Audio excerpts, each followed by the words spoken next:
Dan pada hari ini kita akan membahas dan membedah buku baru ya, yang berjudul 10 penyebab lapangnya hati. 10 penyebab lapangnya hati. Dan buku ini, teman-teman sekalian, adalah buku yang diterjemahkan dari judul aslinya Ashratu Asbab Linsyirah As-Sadr. Atau memang terjemahan letterletnya adalah 10 penyebab lapangnya dada atau hati. Dan ini ditulis oleh Darul Wahyin dan ini diterbitkan oleh Pustaka Ibnu Umar. Buku yang sangat kecil dan sederhana sekali, berisikan 10 poin tentang penyebab lapangnya hati seseorang. Baik, sebelumnya tentunya kita sudah menghabiskan dan menyelesaikan 30 judul buku 35 amal pelebur dosa yang ditulis oleh Fatin binti Abdul Aziz. Ya. Ini alhamdulillah sudah kita selesaikan ke 35 poinnya. Sekarang kita lanjutkan setiap Kamis siang, kurang lebih 10 pertemuan, ya, insya Allah ke depan, kita untuk menyelesaikan buku 10 penyebab lapangnya hati.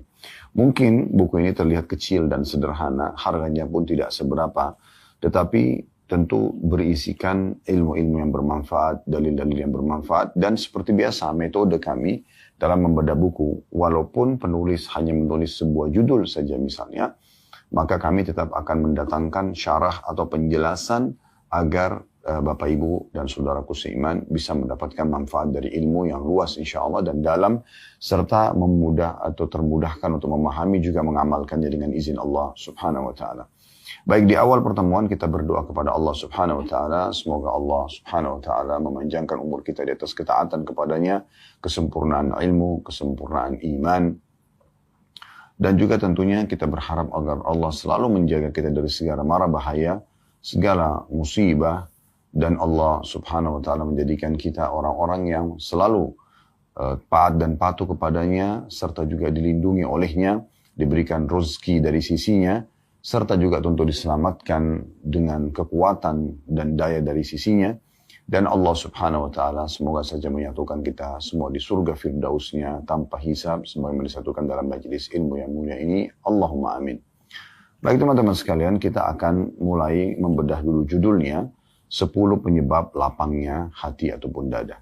Nah, kita harus memahami teman-teman sekalian sebuah hadis Nabi SAW yang mulia, yaitu kata Nabi SAW, فَإِنَّ فِي الْجَسَدِ مُضْغَةً إِذَا صَلُحَتْ صَلُحَ الْجَسَدُ كُلُّهُ وَإِذَا فَسَدَتْ فَسَدَ الْجَسَدُ كُلُّهُ أَلَا وَهِيَ الْقَلْبُ. Ketahuilah dalam tubuh manusia itu ada satu gumpalan darah. Kalau dia baik, maka akan baiklah seluruh jasad seseorang. Dan kalau dia buruk, maka buruklah seluruh jasad seseorang. Subhanallah, inilah yang sedang kita bahas dan biasa dinamakan dengan hati seseorang. Memang ini teman-teman sekalian adalah mahkota dalam diri kita, mahkota. Kapan kita bisa menjaganya, merawatnya, ya, maka secara otomatis kita akan mendapatkan apa yang kita harapkan, sehatnya seluruh tubuh kita, ya, dan juga tentunya lapangnya dada, serta mudahnya kita untuk mengeksekusi setiap kegiatan dan ide-ide kita. Tapi kapan dia rusak hati ini, maka akan mengganggu seluruh anggota tubuh kita, bahkan mengganggu seluruh aktivitas kita yang akan kita lakukan dalam keseharian, termasuk interaksi kita dengan Sang Pencipta Allah dan juga dengan makhluk. Oleh karena itu teman-teman sekalian, dalam Islam penyakit dibagi dua. Ada penyakit yang sifatnya badan, ya, apapun sakit yang badan, ya, seperti misalnya orang demam, flu, dan seterusnya. Dan juga ada penyakit hati. Nah, penyakit hati inilah yang mungkin ya jarang sekali dari dunia media medis itu menggabungkan antara penyakit badan sama penyakit hati ini. Kalau Islam datang menggabungkan keseluruhannya, bahkan sebenarnya penyakit-penyakit hati inilah yang umumnya menjadi penyebab dari datangnya penyakit-penyakit badan itu. Di antara penyakit hati misalnya iri, dengki, ya, dendam, gitu kan. Ini yang biasa juga dibahasakan sakit hati dan sulit untuk memaafkan, ria, ya, pamer, dan berbagai macam penyakit-penyakit hati yang berbahaya sekali. Nah, Islam datang menyebutkan itu bagian daripada dosa bahkan seperti ria, ya, seperti iri dan dengki, ya, seperti dendam, semua ini, dan juga dilarang setiap penganut Muslim, penganut agama Islam untuk membiarkan bersarang dalam hatinya. Bahkan yang ada adalah justru mengobatinya dengan cara memaafkan, ya, kemudian memaafkan itu menghilangkan dendam, ya, secara otomatis. Berarti juga bersyukur kepada Allah sehingga penyakit iri dan dengki hilang, ya. Kita syukuri apa yang ada dalam diri kita atau yang Allah berikan tanpa harus merasa iri dengan apa yang Allah berikan kepada orang lain, karena itu hak kausalitasnya Allah untuk memberikan kepada siapapun. Juga tentunya dengan cara ikhlas, maka secara otomatis, ya, riya, sum'ah, riya, pamer ibadah, berbangga-bangga, ujub dengan ibadah, itu akan hilang. Makanya Islam juga membenahi dan membagi dua, ada amal badan, seperti orang membaca Al-Quran, seperti orang bersedekah dengan tangannya misalnya, seperti orang berceramah, kayak kami sampaikan, seperti kita sholat, ya, kita berpuasa, ini semua amal-amalan badan kita yang beraktivitas, ya.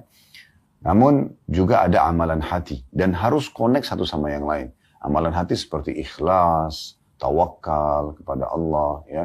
Kemudian bersyukur, ya, bersabar. Ini semua connect antara amal hati dengan amal badan. Nah, disitulah tercapai kesempurnaan balasan dari Allah Subhanahu Wa Taala, artinya bentuk pahala, dan juga memudahkan kita untuk bisa menjalani roda kehidupan ini karena penggabungan antara dua aktivitas ini, aktivitas badan dan juga aktivitas hati. Nah, teman-teman sekalian, syaitan berusaha agar selalu membuat hati seseorang itu gelisah, gundah, berisikan dan bersarang penyakit-penyakit hati. Oleh karena itu kita harus betul-betul melapangkan hati kita, ya, dan membersihkannya. Dan itu semua juga kembali kepada sebuah hadis Nabi SAW. Kata Nabi SAW, kalau seorang hamba melakukan ketaatan kepada Allah Subhanahu Wa Taala, maka Allah akan titikkan dalam hatinya sebuah cahaya yang terang. Dan kalau dia melakukan lagi, maka ada titik cahaya lagi sampai hatinya terang benderang. Dan kalau seandainya dia melakukan satu perbuatan dosa, maka akan dititikkan satu titik hitam dalam hatinya. Kalau dia ulangi titik hitam lagi, maka bisa saja hatinya menjadi kelam.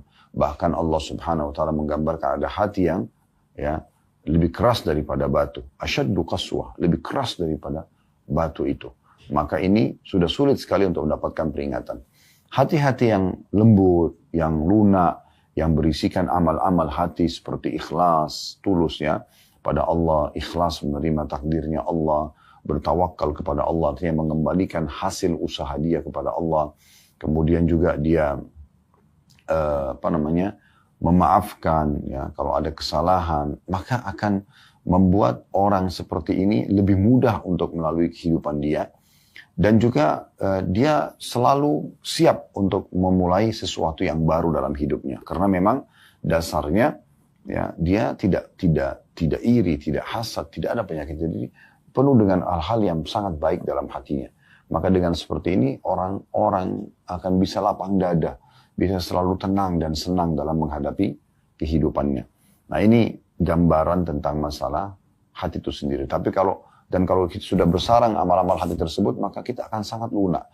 Air mata kita mudah menetes dengan sedikit melihat fenomena alam saja, misalnya melihat keindahan alam semesta, ya, melihat dan merenungi bagaimana besarnya nikmat Allah pada diri kita, kesehatan yang Allah berikan, makanan, minuman, pasangan hidup, anak-anak. Kita jadi sensitif sekali untuk melihat semua itu sebagai sebuah nikmat, dan kita selalu alhamdulillah. Bahkan kadang-kadang kita netesin air mata karena melihat nikmat Allah per itemnya, bahkan sekecil apapun kita merasakan itu sebuah kenikmatan yang harus kita syukuri. Nah, kita nanti akan bisa sampai pada level itu di saat memang hati kita sangat bersih. Sampai pada tingkat kita bisa meneguk seteguk air saja, kita akan selalu mengatakan alhamdulillah. Kita mungkin hanya bisa menggerakkan jari-jari jemari kita saja, kita mengatakan alhamdulillah, masih bisa mengancing baju kita sendiri misalnya, masih bisa mengenakan pakaian, ya, sendiri, tidak perlu dibantu orang lain. Itu semua nikmat yang sangat besar. Di saat Allah uji dengan penyakit, bagaimana dia harus dibantu oleh orang lain misalnya, ya, dan berapa banyak orang yang tertidur di rumah sakit sana, dan mereka sangat terhalangi dari aktivitas umumnya yang dilakukan oleh orang-orang yang banyak bisa produktif dalam keseharian misalnya. Nah, ini jadi kita jadi sensitif untuk bisa melihat nikmat Allah Subhanahu Wa Taala. Ya, apalagi kalau nikmat-nikmat besar, nikmat kecil aja sudah seperti itu, nikmat besarnya luar biasa. Ya, mungkin dia bisa melaksanakan ibadah haji, mungkin dia bisa selamat dari satu tabrakan yang mematikan, pesawat mungkin yang lost control dan akhirnya harus jatuh tapi dia masih bisa selamat. Mungkin banyak hal-hal yang besar dalam hidupnya yang Allah masih selamatkan dia, maka itu lebih menyentuh lagi buat dia. Sebaliknya kalau hati itu keras, Bapak Ibu sekalian, maka dan itu sebabnya karena dosa ya, karena banyaknya pelanggaran Allah Subhanahu wa taala dan jauhnya dari hal-hal yang akan kita sebutkan 10 hal ini ya, 10 hal yang akan kita sebutkan insyaallah satu demi satu poin ini. Jauh dari semua ke-10 hal ini, maka hatinya bisa keras sekali. Apalagi memang dibubuhi dan dibiarkan bersarang semua penyakit-penyakit hati dari iri, dari dengki, dari kufur nikmat tidak bersyukur kepada Allah Subhanahu wa taala, dendam, egois dan segala macam hal, akhirnya membuat dia sulit sekali untuk bisa bersyukur terhadap nikmat Allah. Sebesar apapun nikmat, senikmat apapun makanan, sebagus apapun pakaian, melimpah apapun harta, tetap aja bagi dia kecil. Tetap aja tidak ada sesuatu yang perlu disyukuri. Begitu juga bahkan kebanyakan lisannya selalu berkeluh kesah. Dan juga kalau ada musibah yang besar, ada bencana alam, gempa, banjir, segala macam, sama sekali tidak menyentuh bagi dia. Biasa aja gitu. Sebaliknya tadi kalau orang hatinya lunak, mungkin cuma melihat jenazah saja. Mungkin cuma melihat satu kejadian fenomena alam, baik keindahan ataupun sebuah ujian yang berat, gempa bumi dan sebagainya. Itu sudah cukup untuk membuat mereka segera kembali kepada Allah Subhanahu wa taala. Bagaimana Abdullah bin Mas'ud radhiyallahu anhu pada saat berada di Kufah satu hari, terdengar guntur saja. Yang biasa kita dengarkan suara guntur di musim hujan. Ya baru saja berlalu musim hujan yang lalu ya. Bagaimana guntur kita dengarkan menggelegar di atas langit sana. Sudah jelas ini. Berarti ada pencipta yang mengaturnya. Dan ada juga yang mengeluarkan suara itu. Dan ada yang menciptakan suara itu. Gitu kan? Mungkin sebagian orang menganggap itu biasa-biasa saja. Tapi kata Abdullah bin Mas'ud radhiyallahu anhu, sambil beliau menampakkan ketakutannya, dan beliau berkata kepada orang di sekitarnya, sungguh ini peringatan yang sangat keras dan tegas dari yang ada di langit sana Allah SWT kepada penduduk bumi. Artinya bisa saja segera Allah binasakan bagi orang-orang yang tidak mau berhenti dari kemaksiatannya. Maka ini penting sekali untuk kita garis bawahi tentunya ya. Dan umumnya yang merusak hati itu yang membuatnya sempit adalah dosa. Ya, adalah dosa. Ya. Makanya Nabi SAW mengatakan dalam hadis beliau, salah satu hadis beliau, Al-birru husnul khuluqi wal ithmu mahaka fi nafsika wa karihat an yattali'a alaihi nas. Kebaikan itu adalah dengan berakhlak mulia. Ya. Dia bertutur kata yang santun, dia berakhlak yang baik. Sedangkan kejelekan atau dosa adalah sesuatu yang menggelisahkan jiwa. Ketika kejelekan tersebut dilakukan, tentu engkau tidak suka hal itu nampak di tengah-tengah manusia. Maksudnya, salah satu ciri itu adalah dosa karena kamu tidak ingin orang lain melihatnya. Dan Nabi SAW mengatakan dalam hadis yang lain, فَإِنَّ الْخَيْرَ طُمَأْنِينَ وَإِنَّ الشَّرَّ رِيبَةً. Ketahuilah semua kebaikan, bentuk ketaatan kepada Allah Subhanahu wa taala akan mendatangkan ketenangan jiwa. Semua bentuk ketaatan kepada Allah Subhanahu wa taala, termasuk menerima takdir Allah Subhanahu wa taala. Ya, kenapa wajah kita begini, kenapa fisik kita begini, ya kenapa kedudukan saya hanya seperti ini, kenapa saya diuji dengan penyakit ini, kenapa. Maka seorang mukmin itu langsung menganggap itu adalah sebuah keputusan yang terbaik dari Allah Subhanahu wa taala dan dia menerima sebagai rukun iman yang keenam ya. Dari 6 rukun iman diantaranya atau yang berisi yang keenam adalah menerima takdir baik dan takdir buruk ya. Dia beriman tentang adanya hal tersebut. Dan juga semua kejelekan pasti akan mendatangkan kegelisahan. Kejelekan maksudnya adalah dosa-dosa. Ya. Pasti akan mendatangkan kegelisahan jiwa ya, yang tidak akan berujung kecuali dengan kembali kepada Allah Subhanahu wa ta'ala.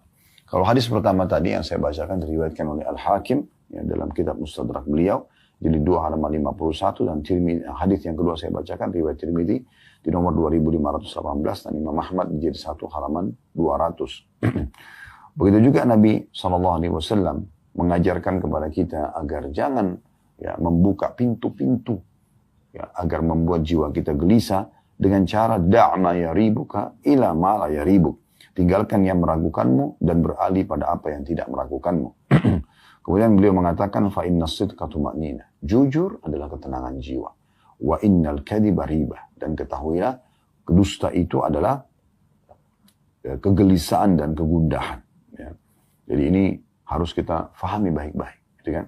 Bahwasanya memang hati itu akan gelisah dan berbahaya sekali kalau kita biarkan dia terus dengan pelanggaran-pelanggaran agama. Dan Ibnu Qayyim rahimahullah mengatakan tidak ada yang mendatangkan kegelisahan jiwa kecuali dosa seorang hamba.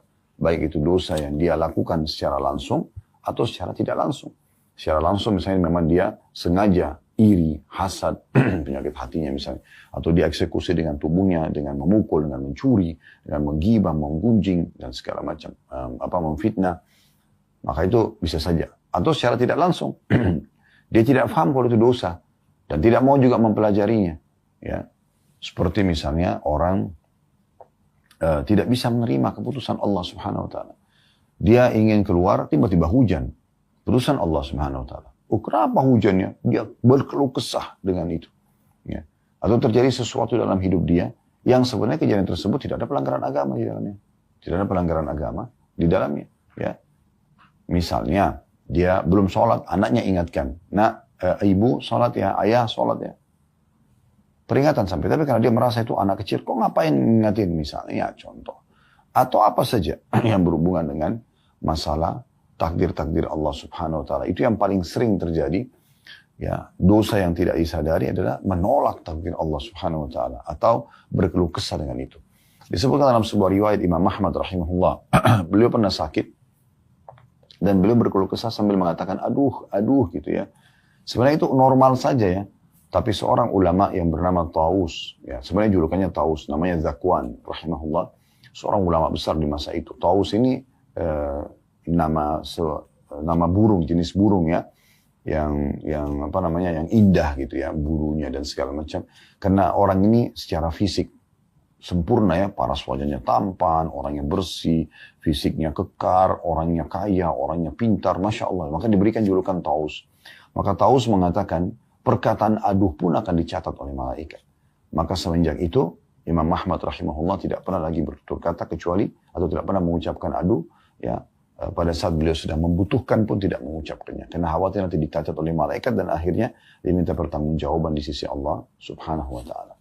Jadi teman-teman sekalian memang ini butuh kebesaran jiwa dalam bisa menerima keputusan Allah subhanahu wa ta'ala supaya hati kita bersih. Ya. Baik, kita akan langsung masuk teman-teman sekalian dari seperti biasa ya.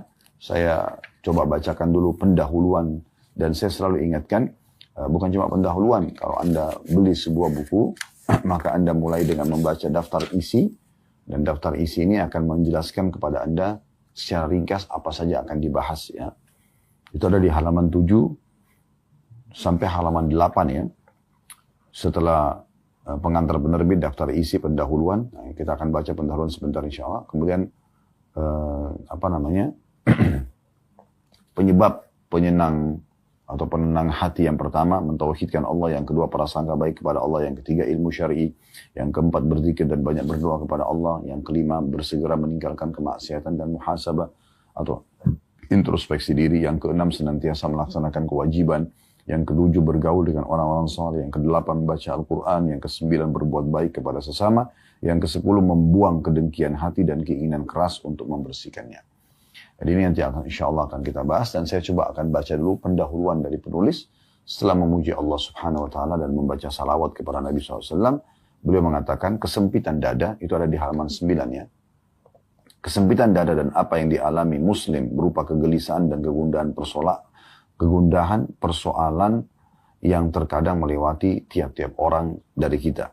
Yang terkadang bisa berlangsung lama pada sebagian orang dan terkadang berlangsung sebentar pada sebagian yang lainnya. Maksudnya ada orang yang lama, berhari-hari, berbulan-bulan dengan kegundahannya, ada juga orang yang sebentar melaluinya. Kesempitan atau keadaan sempit dada ini terkadang menjadikan hamba sebagai tawanan, bisikan, dan was-was. Akibatnya, orang yang merana ini tetap menjadi tawanan tipu daya syaitan, tergadai oleh kekuatan godaannya terhadapnya, dan tidak mampu melawannya. Pada baris-baris tulisan yang ringkas ini akan disebutkan sebab-sebab yang menyebabkan kelapangan dada dengan seizin Allah subhanahu wa ta'ala. Di antaranya, lalu beliau mulai masuk di sebab yang pertama. Baik teman-teman sekalian, dengan memohon kepada Allah Subhanahu wa taala keikhlasan. Semoga Allah mudahkan kita membedah dengan sempurna setiap poin demi poin dari buku ini, dan juga Allah ikhlaskannya dan Allah sebarluaskan ilmu ini tentunya. Sebab lapangnya dada, jiwa, ya, hati. Yang pertama adalah mentauhidkan Allah Azza wa Jalla. Mentauhidkan Allah Azza wa Jalla.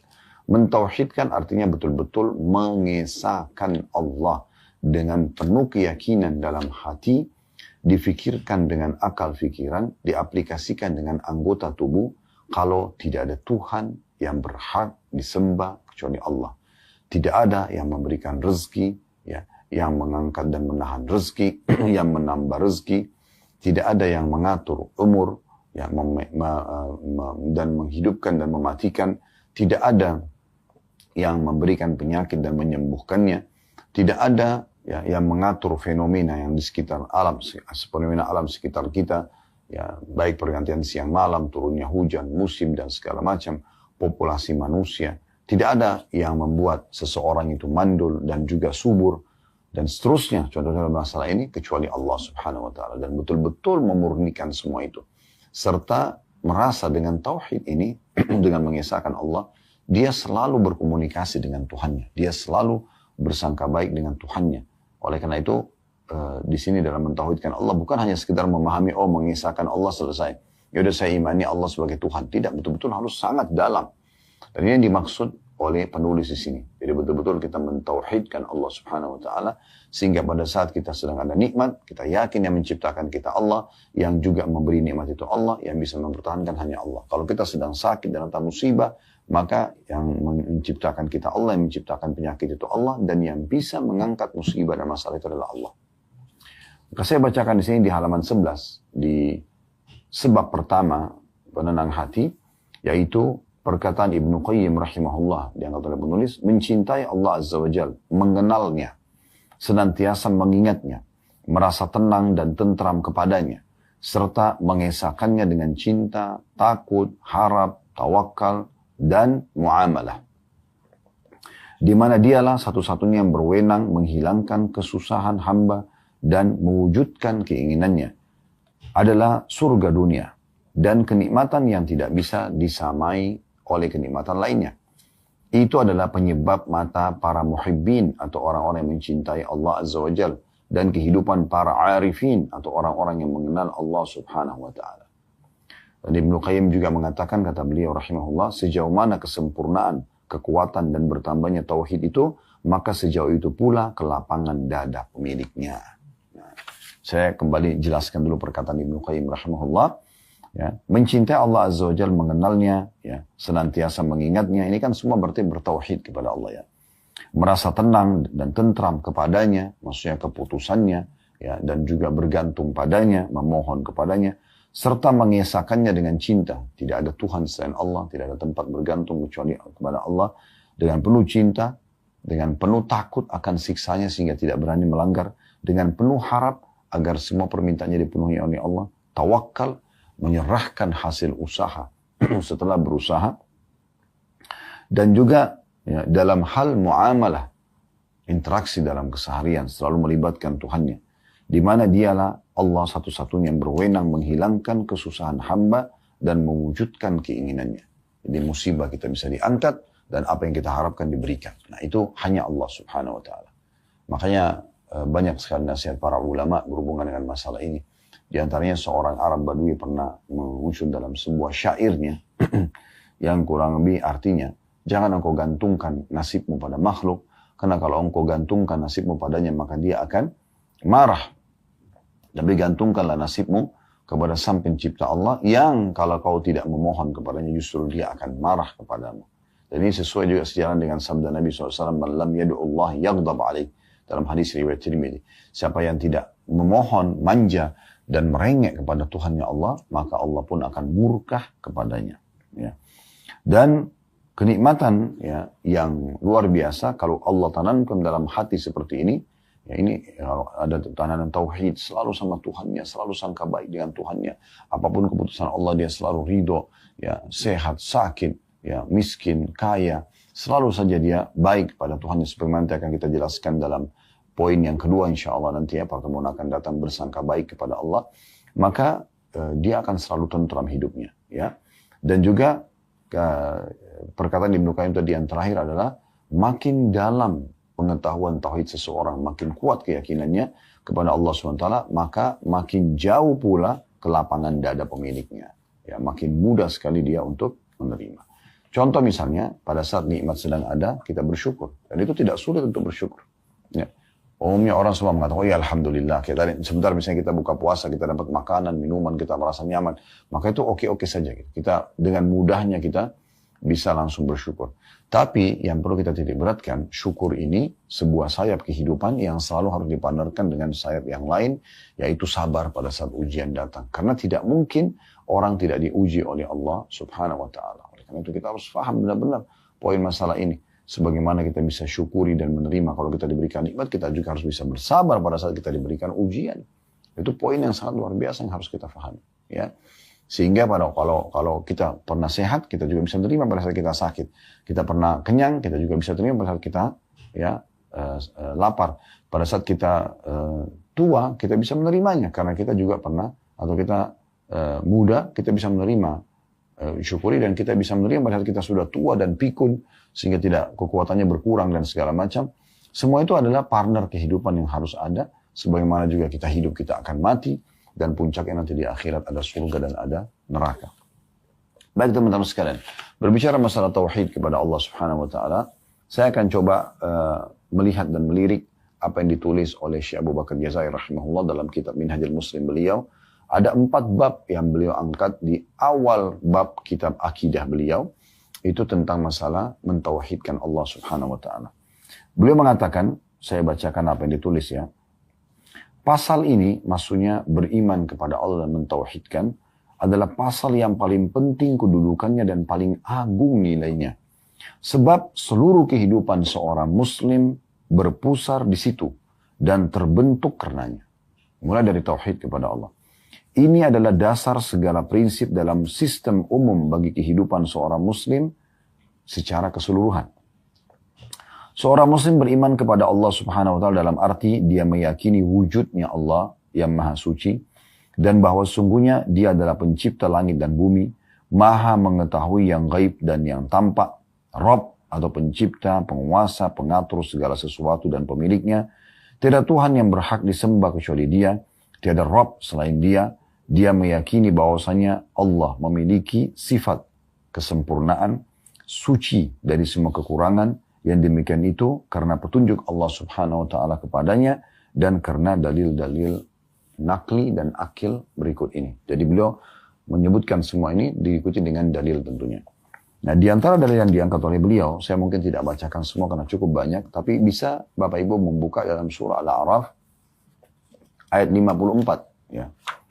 Yang bunyinya surah Al-A'raf ayat 54 ini, Inna rabbakumullahu alladhi khalaqas samawati wal arda fi 6 ayyamin thumma istawa 'alal arsh yughshi al-layla an-nahara yatlubuhu hasithan wash-shamsa wal qamara wan nujuma musakhkharatin bi amri ala lahul khalqu wal amr tabarakallahu rabbul alamin. Yang artinya sesungguhnya Rabbmu ya, penciptamu ya, hai sekalian manusia ialah Allah. Dan dia adalah yang telah menciptakan langit dan bumi dalam 6 hari. Lalu dia bersemayam di atas arsh singgasananya. Dia menutupkan malam kepada siang. Yang setiap hari kita lihat fenomena siang dan malam berganti ini. Allah yang menyatakan hanya dia yang menggantikan itu. Dia yang menutupkan malam kepada siang yang mengikutinya dengan cepat. Dan diciptakannya pula matahari, bulan dan bintang-bintang. Masing-masing tunduk dengan perintahnya. Ingatlah, menciptakan dan memerintah hanya haknya Allah yang maha penuh dengan berkah. Ingatlah, menciptakan dan memerintah hanyalah hak Allah, maha penuh berkah Allah, Rabb semesta alam. Jadi kita bisa lihat bagaimana Allah Subhanahu wa Ta'ala memperkenalkan dirinya. Kalau dari ayat ini kita ambil satu potong saja tentang masalah pergantian siang malam. Siapa di antara manusia teman-teman sekalian yang coba mengatakan atau dia mengatakan Tuhannya, kalau dia yakini selain Allah SWT, misalnya patung-patung, misalnya pohon, misalnya jin, misalnya malaikat, atau siapa yang dia yakini, dewa-dewa, ya, yang dia anggap bisa menggantikan siang malam, buktikan. Gitu kan. Kalau memang mereka bisa gantikan siang malam. Ya. Tapi yang kita imani, Allah Subhanahu Wa Taala memang sudah menurunkan kitabnya, sudah mengutus rasulnya. Ya. Dan kita bisa melihat bagaimana kehidupan para nabi-nabi dan rasul, dan bagaimana isi Al-Quran. Banyak sekali ayat yang menceritakan tanda-tanda kebesaran Allah justru karena dia betul-betul memang ya menggantikan siang dan malam, menurunkan hujan dari langit. Ya. Dan itu tidak pernah ada manusia yang mau meyakini itu atau menekankan dalam dirinya. Fir'aun pun yang mengaku sebagai Tuhan, Namrud pun yang mengaku sebagai Tuhan tidak pernah berani mengucapkan kata-kata itu. Mereka tidak pernah, karena mereka tahu mereka tidak akan bisa menjangkau itu. Ya. Lebih parah lagi kalau orang yang menyembah patung-patung, dewa-dewa yang tidak bisa sama sekali membuktikan apa-apa. Tidak ada buktinya, mereka tidak ada kitab-kitab yang bisa dibaca, mereka tidak ada utusannya yang bisa menyampaikan dan membuktikan. Kalau para nabi-nabi dan mayoritas manusia di populasi yang ada sekarang itu adalah pengikut para nabi-nabi. Agama profetis, Yahudi, Nasrani, Islam, ya, yang mengikuti Nabi Musa, mengikuti Nabi Isa, mengikuti Nabi Muhammad SAW, gitu kan. Walaupun sebenarnya yang paling sebenarnya adalah muslimin, karena mereka mengimani risalah Nabi Musa dan Nabi Isa alaihissalam, gitu kan. Tapi mayoritas penduduk dunia ini yang sekarang lebih dari 7 miliar populasinya itu, ya 80%-nya adalah agama orang yang meyakini adanya Allah Subhanahu Wa Taala. Jadi mayoritas manusia juga seperti itu, mengerucut kepada Tuhan ini sebenarnya, ya. Dan cukup banyak bukti-bukti yang berhubungan dengan masalah itu. Lalu Allah Subhanahu Wa Taala juga menyebutkan, diangkat selanjutnya oleh beliau dalam surah Al-Hasyr ayat 22 sampai 24, di mana Allah memperkenalkan tentang dirinya sebagai pencipta agar kita lebih mudah untuk mentauhidkan Allah. Yaitu dalam surah Al-Hasyr ayat 22 sampai 24 yang berbunyi, Huwallahu alladzi la ilaha illahu alimul ghaibi wasyahadati huwar rahmanur rahim, wallahu alladzi la ilaha illa huwal malikul quddusus salamul mu'minul muhaiminul azizul jabbarul mutakabbir, subhanallahi amma yushrikun, wallahul khaliqul bari'ul musawwiru lahul asma'ul husna, yusabbihu lahu ma fis samawati wal ardi wa huwal azizul hakim. Dialah Allah yang tiada Tuhan yang berhak disembah selain Dia, yang mengetahui yang gaib dan nyata. Dialah yang maha pemurah lagi maha penyayang. Dialah Allah yang tiada Tuhan yang berhak disembah kecuali Dia. Ya, Dia adalah Raja yang maha suci, yang maha sejahtera, yang menganugerahkan keamanan, yang maha memelihara, yang maha perkasa, yang maha kuasa, yang memiliki segala keagungan. Maha suci Allah dari apa yang mereka persekutukan. Dialah Allah yang menciptakan, yang mengadakan, yang membentuk rupa, yang mempunyai nama-nama yang paling baik, bertasbih kepadanya apa yang ada di langit dan di bumi, dan dialah yang maha perkasa, lagi maha bijaksana. Jadi Allah SWT memperkenalkan tentang dirinya di sini, ya. Kemudian juga ada dalil yang lain yang diangkat oleh beliau, ya, yaitu tentang firman Allah Subhanahu Wa Taala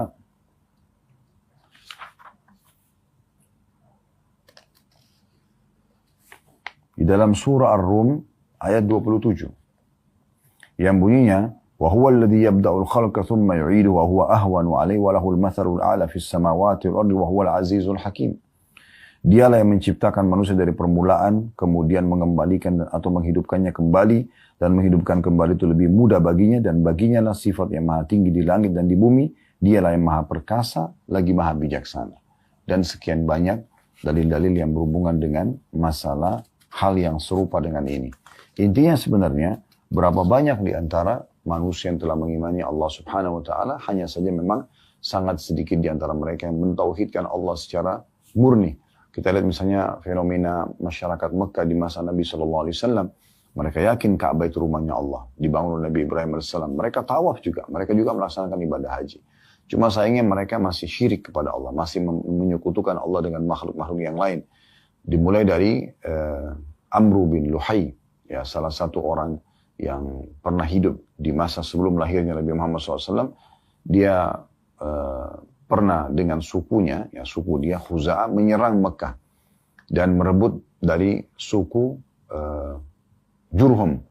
Dan karena Jurhum merasa terkalahkan, dan Jurhum ini adalah suku yang tadinya bergabung dan tinggal di Mekah bersama ibunda Hajar dan Ismail alaihissalatu wassalam.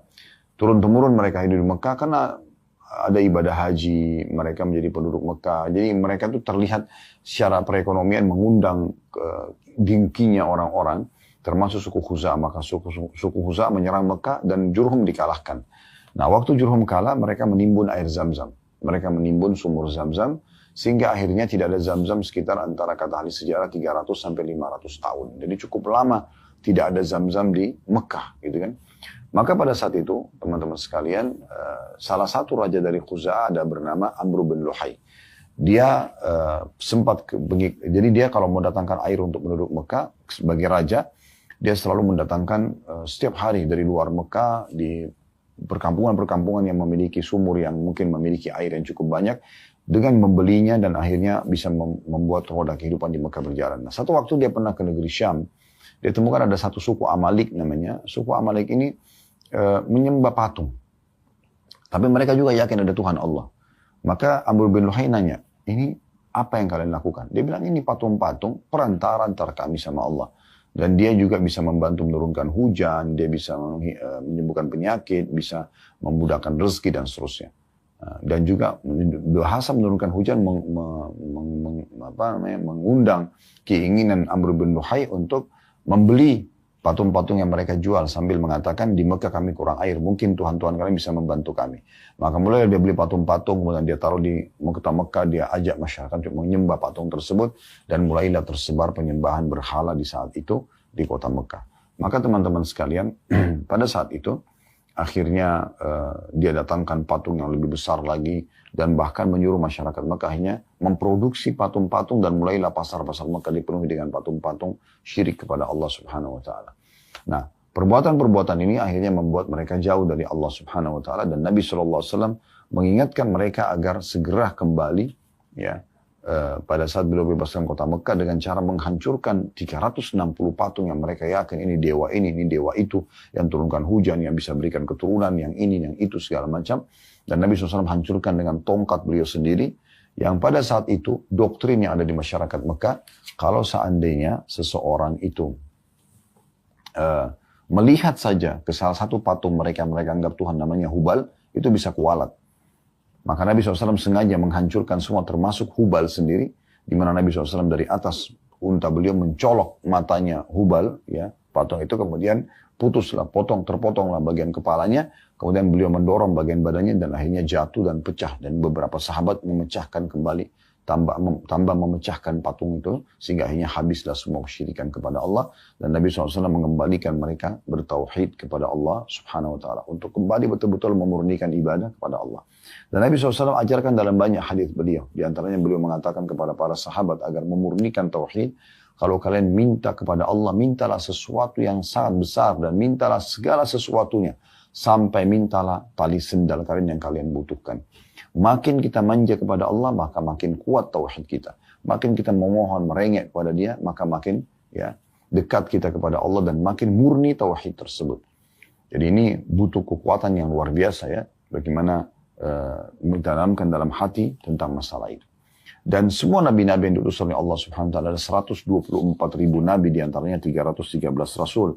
Yang wajib Anda iman ada 25 nabi dan rasul. Semuanya menyampaikan tentang wujud Allah Subhanahu wa taala dan sebagai pencipta alam semesta ini, kata beliau. Dan juga kata Syekh Abu Bakar, tidak ada seorang nabi atau rasul pun di antara mereka melainkan Allah telah berfirman kepadanya, atau mengutus seorang utusan kepadanya, atau diwahyukan, maksudnya dari kalangan malaikat, atau diwahyukan kepada hati dan akalnya sesuatu yang memastikan bahwa apa yang disampaikan adalah firman Allah Subhanahu wa taala. Berita yang disampaikan oleh sejumlah besar manusia, sekitar 124.000 nabi, di antaranya 313 rasul yang wajib kita imani, 25 nabi dan rasul, dan hampir sama semua penyampaiannya untuk menyembah Allah Subhanahu wa taala, mentauhidkan Allah. Anda bisa baca dalam surah Al-Anbiya, Anda bisa baca juga, itu artinya surah para nabi-nabi ya. Kemudian Anda bisa baca nama-nama nabi-nabi secara khusus disebutkan seperti surah Hud, surah Yunus, surah Yusuf, surah Ibrahim, kemudian surah Muhammad alaihissalam. Itu kan semua nama-nama surah yang nabi-nabi disebutkan, dan ada kisah-kisah dari para nabi-nabi dan perjuangan mereka dalam menyampaikan tauhid kepada Allah Subhanahu wa taala. Dan juga Beliau mengatakan berapa banyak di antara ya, para ulama yang ulama ini semua umumnya menyampaikan tentang tauhid kepada Allah SWT, membacakan firman Allah Subhanahu Wa Taala, menyampaikan tentang apa yang disampaikan oleh Nabi Muhammad SAW. Dan subhanallah betul-betul memang sinkronnya antara iman kepada Allah Subhanahu Wa Taala ini dengan mengikuti utusannya Rasulullah Muhammad SAW, mengikuti isi kitab Al-Quran yang diturunkan, maka kita bisa lihat, kita bisa uji dan tes secara akal kita.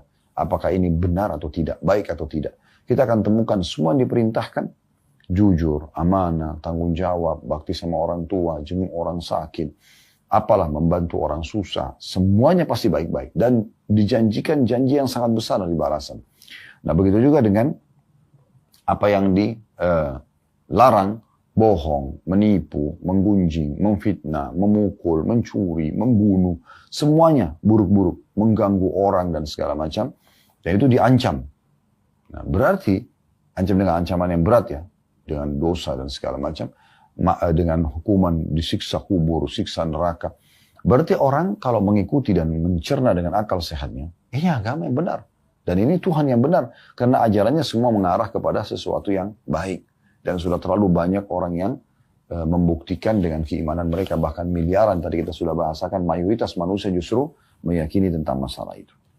Kemudian Syekh Abu Bakar Jazair mencoba memberikan dalil akal, secara akal. Lebih dalam lagi. Beliau mengatakan, adanya alam semesta dan makhluk yang beraneka ragam memberikan kesaksian adanya wujud Sang Pencipta. Gak mungkin tiba-tiba ini ada semua tanpa ada Sang Pencipta. Yaitu Allah Subhanahu Wa Taala. Cuma bedanya kita seorang muslim sudah dikerucutkan dah. Gak usah repot-repot cari Tuhan, namanya Allah. Ini Rasul yang diutus, ini kitab yang diturunkan. Pelajari, terapkan apa yang diajarkan dalamnya, maka kau akan mendapatkan panduan hidup dan selamat dunia akhirat. Karena kata beliau, tidak ada seorang pun di alam raya ini yang mengklaim telah menciptakan alam raya ini beserta isi-isinya selain daripada Allah Subhanahu Wa Taala. Akal manusia pun menyatakan mustahil atau tidak mungkin adanya sesuatu tanpa ada pencipta atau yang mengadakannya. Seperti misalnya bangunan ini tidak mungkin ada, lampu ini tidak mungkin menyala misalnya, tanpa ada yang mengadakannya. Berarti harus semua ini ada dari fenomena alam yang bisa kita saksikan gitu. Bahkan juga akan menyatakan mustahil akan adanya sesuatu yang sangat sederhana tanpa ada yang mengadakannya. Seperti adanya makanan tanpa ada yang berusaha untuk memasaknya, atau adanya hamparan di muka bumi ini ya, tanpa ada yang menghamparkannya. Maka bagaimana dengan alam raya yang luar biasa besarnya dan terdiri dari langit dengan segala planet-planet yang dikandungnya. Matahari, bulan, dan bintang-bintang semuanya berbeda besar dan kecilnya. Bentuk dan rupanya, dimensi-dimensi dan pergerakannya. Bumi dengan segala apa yang ada di permukaannya. Seperti manusia, jin, dan berbagai hewan dengan segala jenis dan spesiesnya. Dan dengan segala perbedaan warna dan bahasa. Perbedaan pengetahuan dan pemahaman, karakteristik dan ciri. Dan dengan segala apa yang dikandungnya seperti barang-barang tambang yang bermacam-macam dikandung oleh bumi. Ya, warna dan kegunaannya dengan segala sungai yang mengalir, daratan yang diliputi lautan dan samudera, serta dengan segala macam tumbuh-tumbuhan, pepohonan yang beraneka ragam buah-buahannya, yang berbeda-beda pula macam dan jenisnya, rasa dan baunya, kekhususan dan juga kegunaannya. Ini semua tidak mungkin kalau tanpa ada yang menciptakannya. Nah, sekarang kita tinggal merucut kepada satu pencipta, yaitu Allah Subhanahu Wa Taala. Ini akan membawa pada poin yang luar biasa. Jadi Anda tidak usah lagi mencari ya siapa yang menggantikan siang malam, siapa yang membuat ada cahaya bintang itu, siapa yang membuat ukuran matahari begitu dan panasnya bisa bermanfaat buat bumi misalnya. Ilmu pengetahuan alam cukup banyak ya, yang sebenarnya lebih membawa kita kepada tauhid kepada Allah Subhanahu Wa Taala. Bahkan Allah mengatakan, wa fi anfusikum afala tubsirun, dalam diri kalian tidakkah kalian lihat ada tanda-tanda kebesaran Allah. Bukankah kita manusia tidak bisa mengalih fungsikan misalnya mata, kita alih fungsikan untuk makan misalnya, menggantikan fungsi mulut. Bukankah kita tidak bisa mengganti fungsi untuk melihat dengan mulut misalnya. Bukankah kita tidak bisa alihkan fungsi mendengar dengan hidung misalnya. Tidak bisa juga kita alihkan fungsi kita menghirup ya atau mencium bau dengan kuping kita. Tidak bisa. Semuanya ada fungsinya masing-masing. Dan semua ada kadarnya. Semua ada ukurannya. Ada karakteristiknya, gitu kan. Ada gunanya, fungsinya. Dan itu tidak bisa dialihkan. Maka ini pasti ada yang mengaturnya semua. Nah, kelebihan Anda sebagai seorang muslim, Allah mengajarkan Anda bertauhid. Udah esakan aja. Semua itu yang engkau jangkau dengan tidak jangkau dengan matamu di alam semesta ini. di langit sana, di bumi, di kedalaman lautan, semua kembali kepada kalimat tauhid, la ilaha illallah. Tidak ada yang menciptakan, tidak ada yang mengadakan, tidak ada yang mengurus. Ya, semua itu kecuali Allah subhanahu wa ta'ala. Makanya ada kisah klasik yang sudah lama, di awal-awal dakwah pernah kami sampaikan, kembali saya ingatkan. Ada seorang salafus saleh dulu mengadakan perjalanan, dan masa itu orang cuma mengandalkan cahaya matahari saja. Jadi kalau mereka jalan di siang hari dari pagi sampai menjelang maghrib, habis itu mereka istirahat. Tunggu besok, baru mereka jalan lagi. Nah seperti itu yang kurang lebih mereka lakukan. Maka yang terjadi teman-teman sekalian, satu waktu dia jalan, kemudian tiba menjelang maghrib, dia berada di sebuah hutan. Sudah gelap, nggak bisa lagi dia keluar gitu. Dia harus tunggu besok baru dia bisa jalan, karena gelap sekali. Maka dia pun akhirnya istirahat, dan di awal malam, kalau kita sekarang jam 11, jam 12 malam, dia bangun, kemudian dia wudhu dan dia sholat malam. Dia ceritakan, pada saat dia sedang sholat, selesai 2 rakaat pertama, tiba-tiba di depan mata dia ada seekor harimau yang meraung dengan keras, dan seperti kelaparan siap untuk menerkamnya. Di saat itu subhanallah muncul ya tauhid dia kepada Allah. Maka dia mengatakan, wahai harimau, kalau seandainya Allah yang telah menciptakan aku dan kamu, ya, mengutusmu untuk memakanku, aku tidak akan melawan. Tapi kalau seandainya engkau datang untuk mengganggu ibadahku dengan Allah, ya, maka pastinya aku akan minta kepadanya untuk membinasakanmu. Maka tiba-tiba harimau tersebut pergi dan meninggalkan orang soleh. Ya, jadi keyakinan kita bahwasanya yang menciptakan harimau itu adalah Allah. Bahkan yang bisa mengalihkan kita keburukan serangan harimau tersebut adalah Allah subhanahu wa ta'ala. Begitu juga dengan segala hal, penyakit misalnya, yang ciptakan kita Allah, yang ciptakan penyakit Allah, yang bisa menyembuhkan hanya Allah. Makanya Nabi Ibrahim AS mengatakan dalam Al-Quran, Allah kekalkan, wa idha maritu fahuwa yashfin.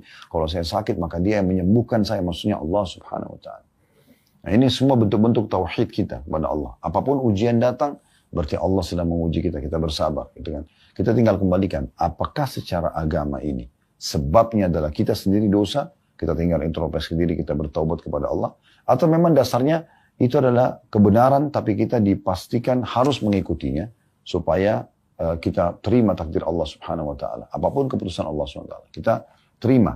Lalu kemudian kita minta agar Allah subhanahu wa ta'ala membuat hati kita tenang menerimanya. Ya, apakah ciptaan fisik kita, apakah keadaan ekonomi kita, apakah fenomena yang sedang terjadi dalam kehidupan rumah tangga kita, misalnya belum dikaruniai anak, misalnya terjadi kekurangan rezeki, ya, pendapatan sehingga kita harus pas-pasan, atau lagi sakit kita mau berobat kekurangan harta, maka itu ujian dari Allah. Oh, ini Allah lagi uji saya, maka kita bersabar. Caranya kita menerima takdir Allah, kemudian kita ikhtiar mencari jalan keluar agar Allah subhanahu wa ta'ala memudahkan untuk kita melalui ujian tersebut.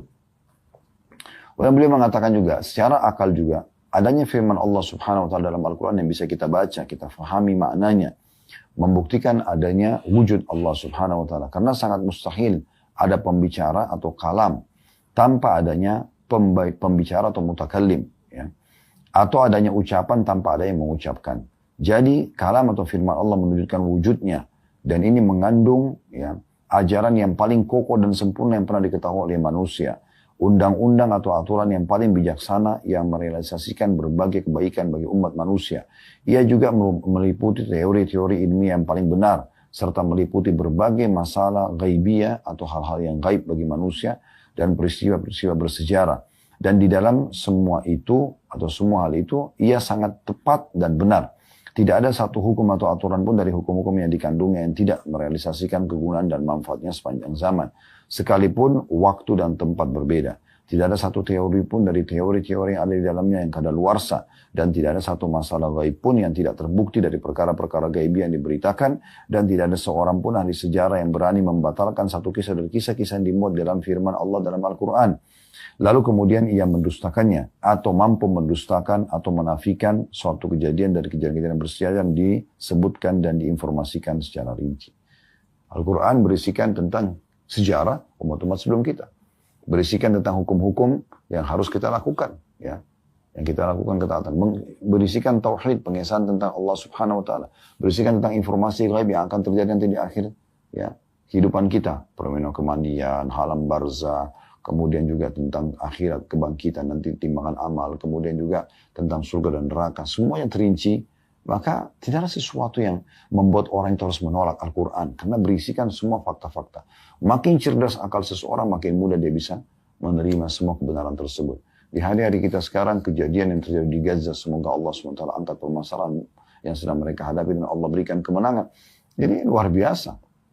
Ya, bagaimana banyaknya orang di Amerika dan di Eropa, saya temukan cuplikan-cuplikannya mereka masuk Islam. Karena mereka melihat bagaimana kesabaran yang ada dalam hati para penduduk Gaza itu. Dan itu semua disebabkan karena agama mereka, karena tauhid mereka kepada Allah SWT. Di depan rumah mereka yang hancur, di depan masjid mereka yang hancur, di saat mereka sudah kelaparan tidak bisa makan, lisannya masih bisa mengatakan Alhamdulillah, kami bersyukur, kami berterima kasih kepada Allah. Itu kan menandakan kekuatan tauhid yang luar biasa. Apalagi kalau hanya fenomena kecil yang seperti kita hadapi kadang-kadang sudah penuh dengan keluh kesah dalam keseharian. Itu menandakan memang perlunya kita tingkatkan kualitas tauhid kita kepada Allah Subhanahu wa ta'ala. Lalu yang terakhir beliau mengatakan begini, secara akalnya ya.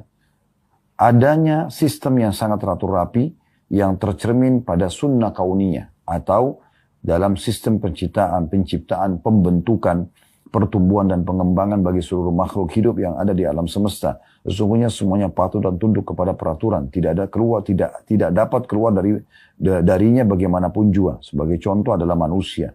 Ia diciptakan bermula dari sperma yang tercurahkan ke dalam rahim. Adakah manusia bisa diciptakan tanpa proses ini? Maka nggak mungkin. Dari segumpal sperma. Dari setetes sperma. Lalu siapa yang ciptakan dia? Pemilik sperma itu. Siapa yang ciptakan sperma itu? Siapa yang membuat sistem harus melalui sperma itu? Tanpa sperma nggak ada manusia. Gitu kan? Kemudian melalui beberapa fase yang sangat ajaib. Di mana tidak ada seorang pun selain Allah yang ikut campur di situ. Terbentuknya dari sperma ketemu sama sel telur. Bahkan saya pernah melihat langsung cuplikan ilmiah ya, bagaimana sperma yang tertuangkan itu dia hidup dipakai alat canggih sehingga dibesarkan, dia bergerak dan ada asam di rahim wanita yang memang itu dibuat juga oleh Allah SWT sebagai bentuk pertahanan sehingga banyak mematikan sperma dan yang lolos 1-2 sperma. Kalau 1 berarti jadi 1 anak, kalau 2 mungkin jadi kembar gitu kan. Itu kemudian sperma itu jalan seperti punya perintah. Bagaimana dia jalan dan bentuknya agak unik ya. Sedikit ada bentolan kepala dan ada ekor di bawah. Dan ekor itu terus menggoyang dia sampai dia bertemu dengan sel telur. Sel telur seperti debu berengket di rahim seorang wanita. Dan si sperma ini seperti dapat singan dan tahu dia harus cari di mana. Begitu ketemu, ekornya dilepas. Karena kalau tidak secara ilmiah disebutkan, maka akan merusak sel telur itu semuanya. Ekor terlepas, kemudian bagian kepala terbuka, katupnya ada inti sperma yang akan bergabung dengan sel telur. Lalu terjadilah fase yang luar biasa. Ya, semua kita sama. Semua kita sama. Tidak ada yang tidak melalui proses ini kalau untuk jadi manusia. Siapa yang buat sistem ini? Kemudian mulailah bertemu beberapa hari, kemudian dia mulai menjadi gumpalan darah. Tadinya sperma putih, bisa berubah jadi darah. Sel telur juga cuman seperti debu, bisa berubah menjadi gumpalan darah. Kemudian gumpalan daging, mulailah terbentuk tengkorak manusia, mulailah terbentuk otot-ototnya, mulai dari otot-otot yang melekat di tubuhnya, bola mata, dan termasuk bola matanya dan segala macam, sampai semuanya. Dan saya pernah melihat karya ilmiah luar biasa ya, secara ilmiah, itu diperlihatkan bagaimana sel-sel yang terus berkembang dari sperma sama sel telur ini, termasuk dalam pada saat membentuk jari-jari. Satu sel tidak akan pindah ke tempat yang lain. Misalnya sel yang dasarnya memang dia harus ke tangan, itu dia tidak akan pindah ke bagian tubuh yang lain. Seperti sudah dapat perintah, masing-masing sel itu akan datang. Dan di sini, ya dalam bahasa ilmiah itu saya lihat cuplikannya, dia kenapa bisa terbentuk jari kita seperti ini? Jadi dia di sini seperti pasti dia seperti membunuh dirinya sendiri. Sel itu dia berhenti sehingga seperti ini bentuknya. Seperti sudah dapat perintah, dia harus berhenti di situ dan terbentuk jarinya. Kalau tidak, maka ini akan terus berkembang. Ya. Dan seterusnya. Itu keajaiban luar biasa. Kemudian setelah itu lagi, ya, pada saat dia keluar ya, sebagai sosok manusia yang sempurna, maka dia tetap harus melalui proses fase lagi. Tidak langsung dewasa, nggak langsung kayak kita. Tetap harus bayi. Belum bisa ngomong, cuma bisa nangis. Ya. Kemudian mulailah dia tumbuh besar, lebih besar menjadi anak-anak. Tetap sama masih butuh bantuan orang di sekitarnya, terutama kedua orang tuanya.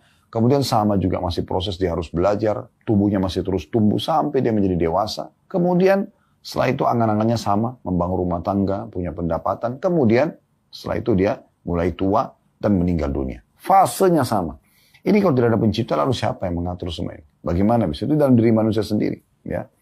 Jadi penciptaannya, pembentukannya, pertumbuhannya, perkembangannya, dari bayi hingga dia meninggal dunia, ini menandakan luar biasa bagaimana ada pencipta yang mengatur semua itu. Kalau kita tahu ada pencipta yang mengaturnya, kenapa kita tidak kembali kepada pencipta itu?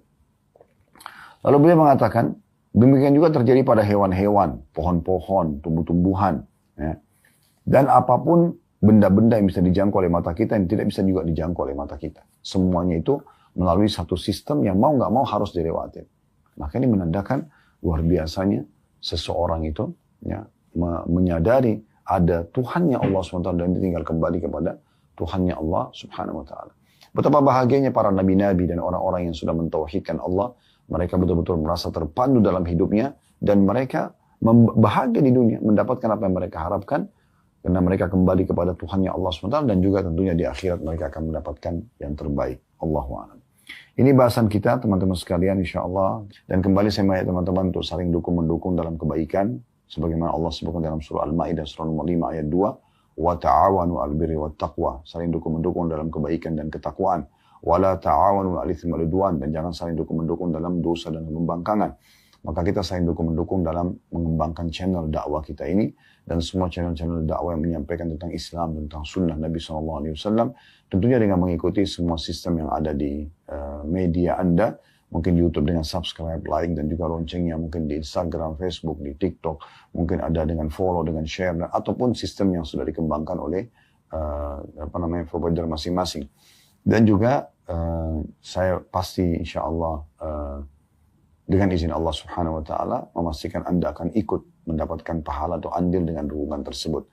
Serta juga teman-teman sekalian bagi Anda yang berminat di Ramadan ini karena kata Nabi SAW, Afdalu sadaqatu fi Ramadan, sedekah yang paling afdal sedekah di bulan Ramadan. Kalau Anda ingin ikut andil dan bisa mau meraih pahala ekstra dari puasa Anda, maka bisa menjalankan hadis Nabi SAW, Man fattara sa'iman kana lahu mithlu ajri sa'imin ghairi an yanqus min ajri sha'im syai'a. Sampai membuka puasakan orang lain, maka dia akan dapat pahala orang yang dibuka puasakan tanpa dikurangi sedikitpun dari pahala orang yang dibuka puasakan. Maka ini Anda bisa ikut program kami, Ramadan Tanpa Lapar. Ya insya Allah ini Anda bisa ikutin di layar Anda sudah tampil. Anda bisa melihat nomor rekening dan juga nomor kontak customer service yang bisa dikontak mungkin ya. Kemudian juga kami punya banyak sekali program. Ada buka puasa juga yang kami akan adakan insya Allah di kota Mekah. Dan sudah berjalan dari awal Ramadan itu sampai akhir Ramadan nanti.